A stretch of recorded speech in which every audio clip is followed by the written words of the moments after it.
I think if you build that culture and you inspire folks and motivate folks, it's going to be a win-win for everybody, right? We're all going to get a piece of the pie. It's all going to be successful, and we're all going to be happy, right? You're also creating that environment where people want to work and people want to be around you and people want to, embrace what you're doing. To me, that's the ultimate.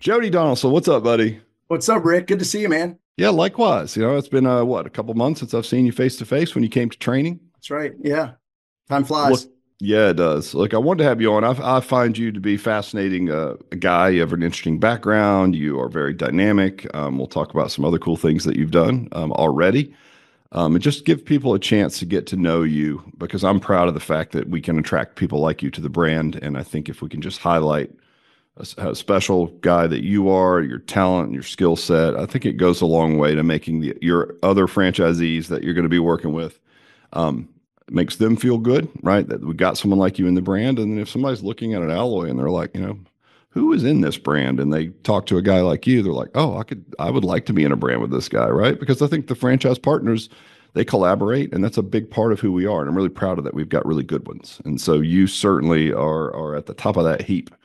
So anyway, without embarrassing you with too much praise, tell everyone about your background, just in general, probably professionally. If there's anything personally you want to add flavor to, go for it. Yeah, no, I appreciate it, first off, for being here. And I think you hit it right on the head. You have great franchise partners in this business. And so that's been awesome to meet others across the country, like-minded individuals that want to do great things, build a good community, provide for that community. So thanks for having me on here so that I can talk to some of those folks and with you and kind of walk that through that process. But a little bit about me. I'm from Northern Virginia, outside DC, born and raised there, lived there all my life pretty much until the last 4 years, which we moved when my youngest went off to college to Raleigh, North Carolina. So this is our new home in the Triangle. Started out of college and grad school into law enforcement. I got into public safety, did that for many years. My dad's a retired law enforcement officer and kind of got into that realm, wanted to go to the FBI. So I did that for 4 or 5 years. The FBI was on a hiring freeze, and then 9/11 happened. And so after 9/11, Congress allocated funding for 900 new agents. And so it opened up that hiring process.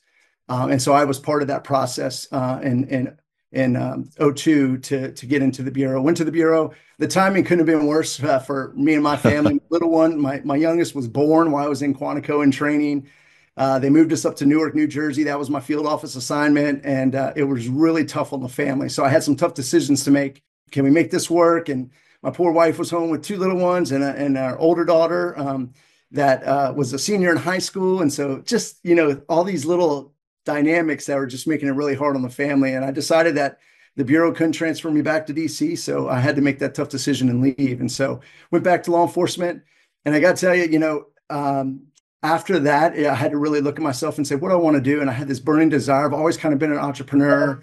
At high school, I mowed lawns. I did things to make money. I always was looking at things that I could do for myself and to provide. And so I got into real estate and left law enforcement, public safety, and ran a real estate business for probably 14, 15 years, 100% commission, leaving a stable W-2 job yeah. Everybody looked at me like I was crazy. But it was the best thing for me because it allowed me to help people in a different way. And then '08 happened, and that was very tough in real estate. At that time, both my wife and I were doing a husband-wife tag team. She was doing real estate. I was doing the mortgage side. So we were working together. And then when the crash kind of happened, we said, hey, we got little kids. We got to provide. Went back to government work until we moved down here. And then that's when I said, you know what, I want to get back to working for myself, creating a business, creating opportunities. And that's when I found you guys. What was that transition like, going from government W-2? It doesn't get much more solid. It's tough to get fired from the government, I would assume. I mean, you could, obviously the FBI is a little bit of a different animal, but that's a very stable position. You've got unions in place. You've got all these things. It's like the opposite of small business entrepreneurship. What was that transition like for you emotionally? Yeah, it was really, now I wouldn't say it was difficult. It was more of, wow, here's, in big government, you have a general counsel, you have a HR department, it's kind of like corporate, right? You have different entities that you can go to for professional advice on how to hire and how to fire, or Right. legal documents that we got to do. And when you become an entrepreneur and when I had to do the real estate business, I had to, it was all on my own. They had templates and like playbooks you could kind of go by, but really it's working your sphere of influence. It's building those relationships with the chambers and the BNI groups and really networking to build that business. And there's no one way to do it. Everybody does it differently. Right. And so that was really the biggest thing, was kind of like taking, knowing that I had a whole system, whether it works or not in government. I think that's Right. debatable. But the Right. reality is, Yeah, I fair knew enough. that there was folks there to go to. And then now, on your own, I got to make those decisions, and I got to research if it's something I don't know. And I got to reach out to certain people if I like what they're doing and say, hey, how do you do this? And so it really allowed me to kind of open up my scope. I studied business both in grad and undergrad. And the funny thing is the real life experience as an entrepreneur is a fast time MBA that they don't even talk about in school. And so Yes. that's been like, the real growth just within myself. And it continues today. I learn new things every single day. It's so interesting. I mean, I'm sure you've heard me say a million times, because we've talked about it, you and I personally, and then certainly on podcasts or whatnot, that entrepreneurship really, it feels like a self-help journey just disguised as a business, because you can only go as far as you can take it, right? I mean, again, to you are the ultimate decision maker. You have to decide to go out and pick up new skills and do the networking and look to people that are doing it better than you. And I mean, it's a different way to think, especially like for me, like I'm in my mid 50s. I still love to learn. I still love to be a beginner. It's for me, that's life giving, it really is. It really helps me keep moving forward. And it's just something that I think everybody's wired to do. But boy, it's like a habit, right? You can get into it like exercise. You start getting into it, it gets a little bit easier, but it can be terrifying at first. And I see that a lot. You obviously, with your attitude, you've transitioned and made it your growth mindset, so it was easier. I've seen people struggle to come out of corporate, and you're living and dying by your decision. You don't have an HR department, you don't have marketing, you don't have to run it through compliance. It's like, no, you're going to send an email. It's all you, right? And I know it sounds simple, and to me, I've only done this, so I don't understand the other side of it. So it's always fascinating to see that. But I think from where we sit, Jody, we're teaching entrepreneurship as much as we are fitness, right? They're both in the same vehicle, which I love, because I love both. I love both things, but I think the entrepreneurship piece is just as important. I know your mindset. I know that you transition better than most. And as a result of that, one thing that you didn't mention about your background is that you are a published author. So I just ordered your book. Shame on me for not having it before, so I can't speak to it. It hasn't arrived yet. But tell me about the book. Tell us the title, what it's about, and why you wrote it. Yeah, great. Well, first of all, I appreciate that. It's called the Progress Zone. It's really unlocking your full potential.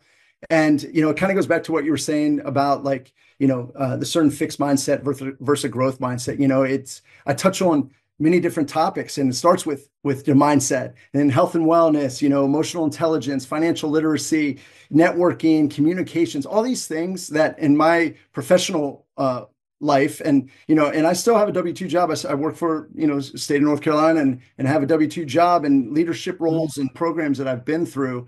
I had all these tips, and, I have kids that are just graduating college and talking about what they've learned and things. And I said, you know what? There's gaps for people that are our age, middle age, that are like stuck, and they're in the rat race, and they're in this mindset that nothing's going to change. And it's kind of sad. They're, cold, dark shells of a human because they've stopped learning and they've stopped growing. And so it kind of inspired me to be like, look, this can talk to young folks getting out of college, just talk to folks that are our age that are just looking to try to make one step in their life to make it better, whether it's health and wellness, whether it's Right. just fixing their mindset from victim to ownership mentality. Life's hard. We all go through different phases. There's challenges we're always going to face, but what can we do for ourselves to help change how we react to that, right? We're not going to change the situation, but how we react to it can really set the tone for being in a better headspace, being in a better relationship, communicating better with your friends and family, your kids, your, whatever it is. And so that's kind of what inspired me to kind of just put all these things together. It's really like a guide. It's not a story. Hmm. But somebody could pick up a chapter on strategic thinking and decision making and just be like, look, I need to get better about this in my day job or in my my personal business that I'm running. Pick a chapter, look through it, take some tips and tricks, and you can implement it right away. And the hope is that that little bit will be the progress that you need to continue to grow. And I have this joke. You said it too. You're a lifelong learner, as I am. I have a saying in there. I call it ABL, always be learning. And it's just kind of a Hmm. joke that I've had because I'm the same age and people just get stuck. And I've talked to so many folks that are just like the hamster on the gerbil or the gerbil on the wheel, just living their life and don't want to learn or grow, and they're Right. stuck and they're unhappy and they're unhealthy. And it's kind of, it just really is sad because life's short and we have so much opportunity to be a better human to ourselves and then to each other. And so that's really what it was about, and so put it to paper and got it published and excited about it. And a little thing that I didn't expect from it was I didn't do a big promo ahead of time. I just really kind of just launched it and announced it. I didn't do a big prep ahead. And I've gotten so much good feedback from folks, from friends from all over different parts of my life that have said, you know what, man, I appreciate it. It felt like you were talking to me, Mm. and I had felt like I'm stuck in whatever it is. And this was just enough motivation to get me to do something. And so thank you. And I was like, wow, like I did not expect that at all. It was more of, I was doing it for me to feel like I could share some tips and tricks that I've learned, but that it actually touched some folks and are helping people. That's been the greatest feedback that anybody could get in this situation. So Yeah, I super don't grateful know for that. that publishing a book like that, I'm not sure there's a better outcome than someone saying this really affected me positively. Like that's why you do it, right? And that was based on your just experiences thus far, right? Yeah. Observations and real world experience for you. Yeah, absolutely. Yep, yep. And in the areas that I felt that are crucial for folks that, it's all of us, no matter what, whether you have a corporate job, a government job, whether you're an entrepreneur, whether you're a student, we're coming out, like these things are just to be as best the human as you could be and Right. to improve yourself so that if we're not taking care of ourselves, and this goes back to, the health and wellness piece, right? If we're not showing up for ourselves and being dedicated to be improving our health and wellness, how are we going to show up for our family and our friends and Yeah, loved man. ones? We're not able to do that in the way that we should be able to. Yeah, man, I love it. I tell you, my wheels, I'm locked in, I'm listening, but also my wheels start spinning, my brain works. It's Yeah, maddening at times, but I'm like, why is Jody not speaking at conference? yeah, It's just like, we'll get you in there for sure, man. I yeah, love it. But it's interesting you were talking about, most people don't learn, and there's that famous quote, most men live lives of quiet desperation, and it's true. You take the path, right? You graduate high school, you go to college, you get your bachelor's degree, maybe you get your master's degree, you go to work for someone, and you work hard so you can get a better job, and then you keep moving up, and then you get a mortgage, and then you have kids, and then you're somewhat trapped. You really can't just throw caution to the wind if you haven't built any margin in your life, and most people do not, and that's okay. I mean, there's nothing wrong. That for most people, that's a decent way to build wealth. Go get a job and you can grow within that to your point or in other ways. But I think when you look at why people get stuck, it's just you're following the normal path. You wake up in your 40s and you look around and you're like, what am I doing? Right? Like, this is not what I had in mind for me. But at yeah, this point, you have a mortgage, you have kids that are high school, maybe getting ready for college. It's like there's a lot of responsibility there. And so you just kind of get stuck. And that just breaks my heart to think about folks in that position. And then I look at a guy like you, who you had all the same things, right? I mean, you had you had the job, you had the kids, and but yeah, yet here you are with a different mindset, risking it all, moving to North Carolina to open a real estate business, and now pivoting to something new, keeping your day job. So it's like you got a side hustle that could become your main hustle, but your mindset has to be a certain way to withstand the level of energy that it takes to do that, yeah, stress. But I tell you, man, when you're in the zone and you're moving towards something bigger and you're taking action, the self-efficacy that comes with that is pretty dang amazing, right? I mean, I can see it with you, like your overall energy has always been, really good, right? Yeah. Really good. And you could just feel it coming off of you. And you don't always feel that from other folks. So, anyway, props to you for having figured it out. And thank you so much for publishing the book because it's going to help a lot of people. And thanks for becoming part of Alloy because that's my next question. Like, Yeah. why a guy like you, super dynamic, you've got it figured out. I believe, if I'm not mistaken, we don't have to talk about any details, but I think you were part of a different franchise that really didn't work out, right? Or that you looked at that maybe wasn't something that you wanted to pursue, and you still stuck with it. You didn't give up on your dream of franchising and your dream of fitness. So why Alloy? What? It's a self-serving question, of course, but what drew you to Alloy? Look, man, I'm Alloy's biggest fan, so it starts Let's a great go. bond. Let's I did go. look, when I was still in Northern Virginia, and it was during COVID, right? Like right Mm, before COVID happened. My youngest was a senior in high school and just looking at different things, and the world had kind of changed so much. And I was like, I did look at other fitness models, right? And it just a lot of things that were kind of red flags or concerns that, and again, I was new to that. So learning that process, I was like, this doesn't feel right. Fast forward a few years when we moved down here and got settled, and both my wife and I had new jobs down here, and felt like things were in places when I could start exploring again. And I did use a franchise consultant to get different avenues, but health and fitness is something that's been a part of my life. I've been a personal trainer, I've been a group fitness instructor. I've worked out. When I was in law enforcement, I worked out all the time. Like, I mean, it's right. part of just me. It's also my Prozac. It's my mental health, that I Right. do Right. love working out.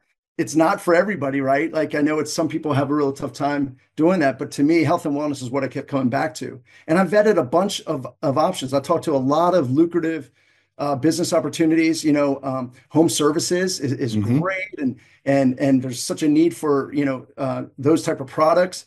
But I kept thinking, if I have to step in and work in something, what am I passionate about? What could I see myself doing if either the opportunity grows and I can step into it full time, or if I needed to for reasons of losing staff or whatnot. And Right.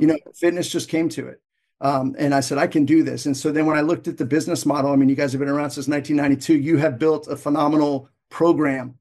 You have the success and history. And so then to be able to know that you've put this into a franchise model, I just kept coming. It's clean, it's simple. You got to run the playbook, just do it, get the right staff in the right seats, and just run the play. And so it really made it simple for someone to look at and say, how can I implement this quickly with the right people and be profitable, sooner rather than later. And that's why, I went in and bought multi units. I got building out the first one right now, and hopefully we'll be open in a couple months. And it's been a journey, but it's been awesome. I mean, you and your team have been great the whole way through. Entrepreneurship is super overwhelming if you look at it at the overall, right? You don't know what you don't Right. know.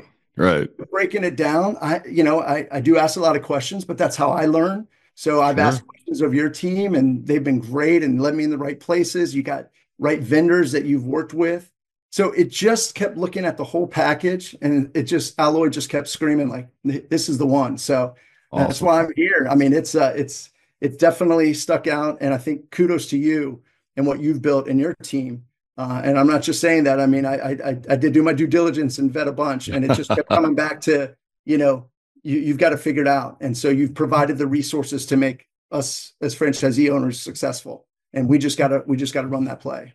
Yeah, I love it, man. Yeah, what you said. Like, I'm just going to record that section and be like, here, why Alloy? Here. Listen to this guy.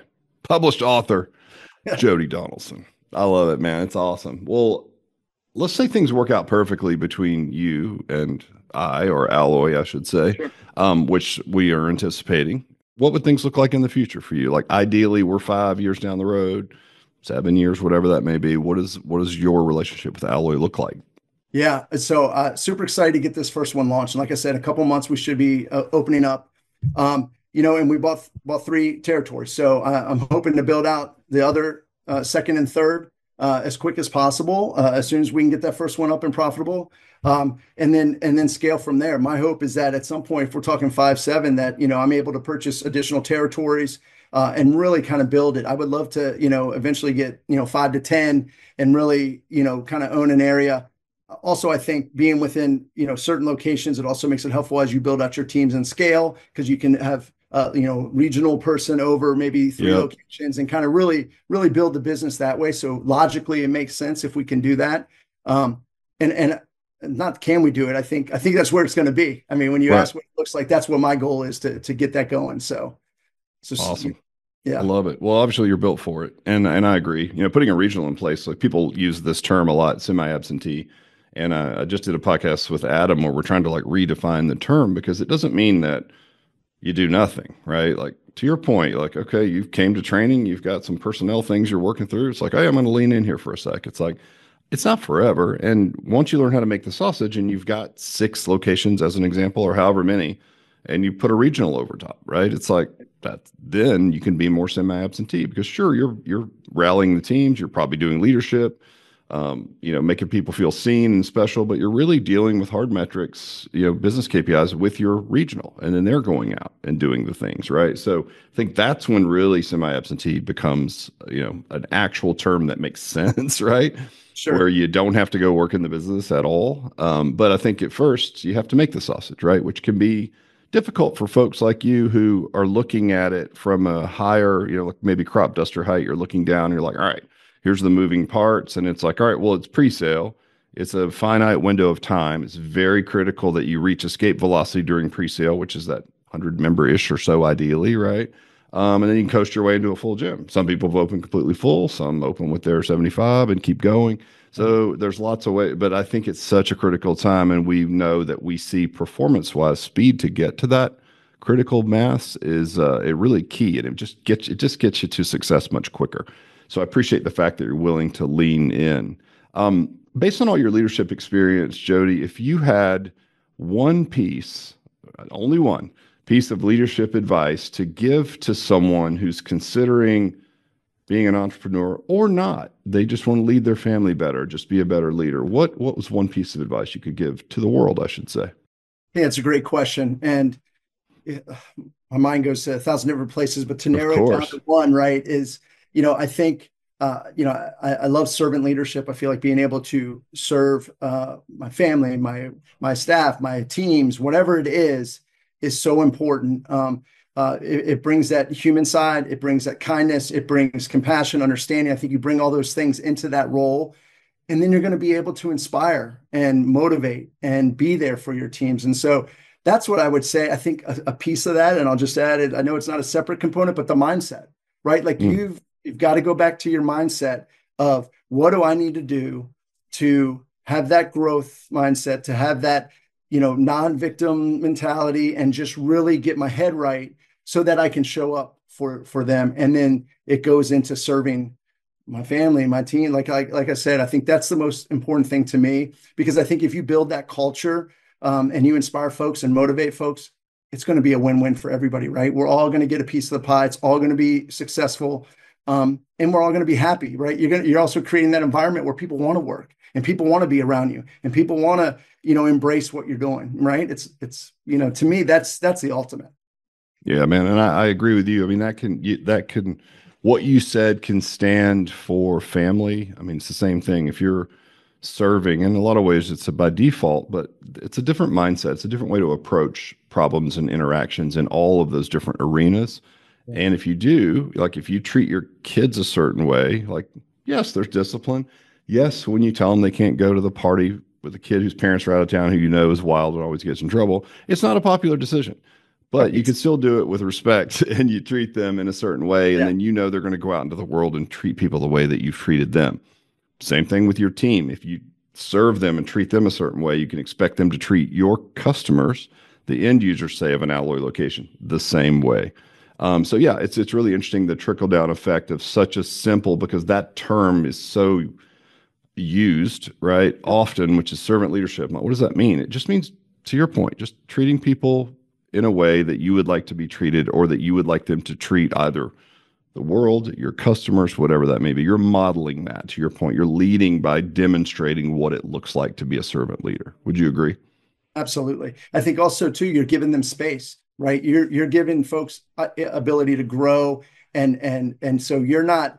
I'm not the smartest person in the room, but if I can encourage and motivate and get the right people to do that, I'm learning from them. We're learning from each other, and we're going to make whatever that process is, whatever that relationship is, so much better.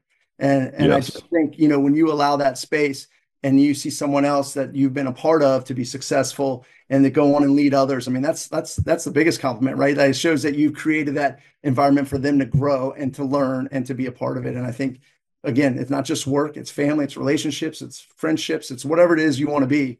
And I just think we all have that opportunity, and life is short. And I feel like the quicker we can do that, the happier people will be, because it really is. And I think even coming from post COVID time is, there's a lot of people that are just not happy in life, and Right. it's sad. It is. I know there's tough challenges, but I think it's the opportunity to just get your mind right and make little steps. Everything's overwhelming, but take those little steps, make that progress, dedicate yourself, take care of yourself. And I think then it'll grow in whatever area it is. Yeah, man. Love it. One more time for our listeners before we let you go. How can they get a hold of you? Where can they find your book? Let us know how we can get more of Jody. Yeah, no, I appreciate it. The book, The Progress Zone: Unlocking Your Full Potential, is on Amazon. So just simple, you can search it there. I also, you can get me on Instagram at Jody D. Donaldson. I'm on LinkedIn, search there. Also, if you want to see what we're doing with Alloy in our first location, it's Alloy Cary NC. Let's go. So check us out and watch us grow as we get this first one open. And yeah, man, I so enjoy these conversations and this opportunity to share, because it's so good to be with like-minded folks that just really are, making the world a better place. And I think you're one of those people. So I appreciate you having me. Thank you. Yeah, and likewise. I can't wait to read the book. You guys do yourselves a favor. Go grab the book. Title one more time, Jody. The Progress Zone: Unlocking Your Full Potential. Jody Donaldson's the author. Appreciate you, man. Listen, we're stoked to have you in Alloy. Thanks for your time today, and we look forward to see what you're going to be able to accomplish. I'm excited to watch you grow, man. Oh, man. And me too. I appreciate it, Rick. Have a great day. You too. Cheers.